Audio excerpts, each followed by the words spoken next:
La somme théologique de saint Thomas d'Aquin, première partie, traité sur la très sainte Trinité, question 36, article 4. Le Père et le Fils sont-ils un seul principe du Saint-Esprit ? Nous lisons dans saint Augustin, traité sur la Sainte Trinité, le Père et le Fils ne sont pas deux principes, mais un seul principe du Saint-Esprit. Sommaire. Comme le Père et le Fils ne sont pas distingués par l'opposition relative à l'égard du Saint-Esprit, ils sont un seul principe de cette personne divine. Sommaire. Corps de l'article. Il faut dire ceci. Le Père et le Fils sont un dans toutes les choses où l'opposition relative ne les distingue pas. Or, l'opposition relative ne les distingue d'aucune manière dans la production du Saint-Esprit. Ils sont donc un seul principe de cette personne. Cependant, quelques théologiens pensent que la phrase qu'on vient de lire, le Père et le Fils sont un seul principe du Saint-Esprit, ne doit pas s'entendre au sens propre au pied de la lettre. Le mot principe ne figure là, disent-ils, ne désigne pas les personnes puisqu'il est au singulier.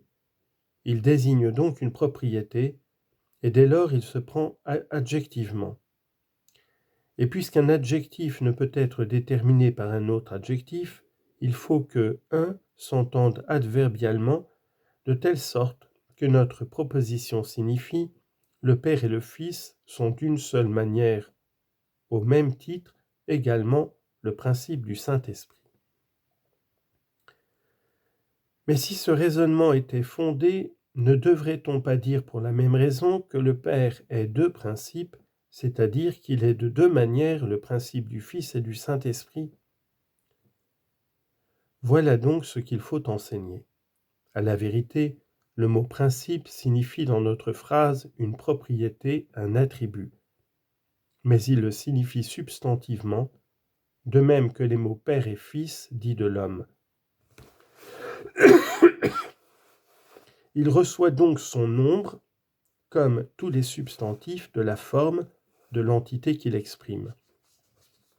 Ainsi, comme le Père et le Fils sont un seul Dieu par l'unité de nature que désigne le mot Dieu, de même ils sont un seul principe de l'Esprit Saint par l'unité de l'attribut que dénonce le terme de principe. Première objection. Si le Père et le Fils étaient un seul principe du Saint-Esprit, l'Esprit Saint procéderait du Père et du Fils en tant qu'ils sont un par la nature ou par quelque propriété. Or, l'Esprit Saint ne procède du Père et du Fils ni en tant qu'ils sont un par la nature, car autrement il procéderait aussi de lui-même, puisqu'il a leur essence, ni en tant qu'ils sont un par quelque propriété, car un attribut propre ne peut être dans deux sujets. Donc, l'Esprit Saint procède du Père et du Fils en tant qu'ils sont deux personnes, donc le Père et le Fils ne sont pas un seul principe du Saint-Esprit. Réponse. Si nous considérons la vertu spirative, l'Esprit Saint procède du Père et du Fils en tant qu'ils sont un dans cette vertu, car elle est une propriété qui appartient à la nature, et rien n'empêche de placer le même attribut dans deux suppôts qui ont une seule essence. Au contraire, lorsqu'on envisage les sujets de l'aspiration, l'Esprit Saint procède du Père et du Fils en tant qu'ils sont distincts, car il procède comme amour unissant deux personnes. Deuxième objection. Quand on dit que le Père et le Fils sont un seul principe du Saint-Esprit, le mot « un » ne signale ni l'unité personnelle, car le Père et le Fils ne formeraient alors qu'une personne, ni l'unité de propriété, car si le Père et le Fils étaient un seul principe du Saint-Esprit par une seule propriété, par l'aspiration, le Père serait par les deux propriétés de la paternité et de l'aspiration deux principes du Fils et du Saint-Esprit, ce qui n'est pas. Donc le Père et le Fils ne sont pas un seul principe du Saint-Esprit. Réponse.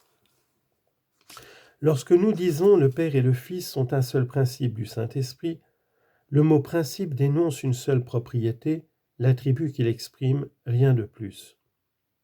Mais il ne s'ensuit pas que le Père doive, à raison de la paternité et de l'aspiration, s'appeler deux principes du Fils et du Saint-Esprit, car ces dénominations supposeraient deux suppôts.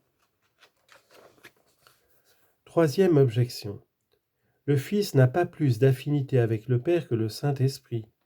Or, le Saint-Esprit et le Père ne sont pas un même principe d'une personne divine. Donc, nous devons en dire autant du Père et du Fils. Réponse. La similitude ou la dissimilitude ne se fonde pas en Dieu sur les propriétés relatives, mais sur l'essence. Comme donc le Père n'est pas plus semblable à lui-même qu'au Fils, pareillement, le Fils n'est pas plus semblable au Père que le Saint-Esprit.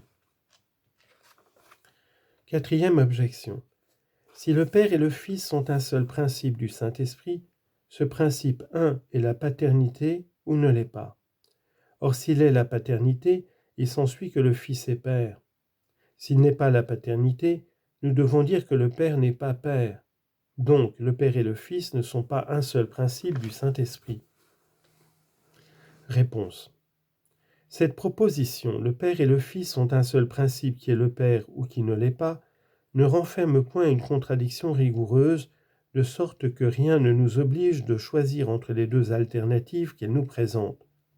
En effet, quand je dis le Père et le Fils sont un seul principe, ce que j'appelle principe n'a pas de suppôt nettement déterminé, mais un suppôt vague en deux personnes. L'objection repose donc sur le sophisme qui consiste à passer du sens vague au sens déterminé. Cinquième objection. Si l'on pouvait dire que le Père et le Fils sont un seul principe du Saint-Esprit, on pourrait dire également que le principe un de l'Esprit Saint est le Père et le Fils. Or, cette dernière proposition est fausse, soit qu'on rapporte le mot principe à la personne du Père, soit qu'on l'attribue à la personne du Fils. Donc, on ne peut dire que le Père et le Fils sont un seul principe du Saint-Esprit. Réponse. Il est vrai de dire le seul principe du Saint-Esprit est le Père et le Fils, car le mot principe s'affirme ici non pas d'une seule personne, mais de deux indistinctement. Sixième objection. L'unité dans la substance produit l'identité. Si donc le Père et le Fils étaient le principe un du Saint-Esprit, il s'ensuivrait qu'ils sont le même principe. Or cette doctrine est rejetée par plusieurs, donc le Père et le Fils ne sont pas un seul principe du Saint-Esprit.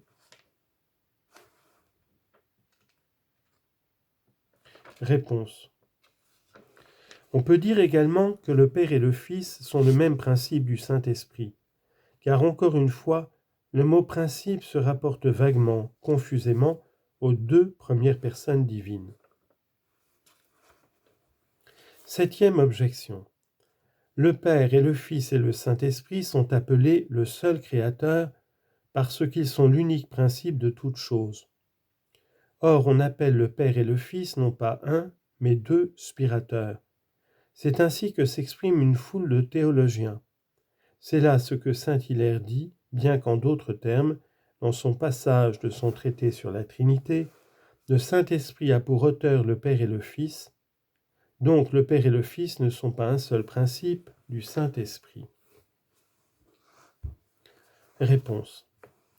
Quelques-uns disent, bien que le Père et le Fils ne soient qu'un principe du Saint-Esprit, ils sont néanmoins deux spirateurs à cause de la distinction des suppôts et de spirants, parce que les actes se rapportent également au sujet.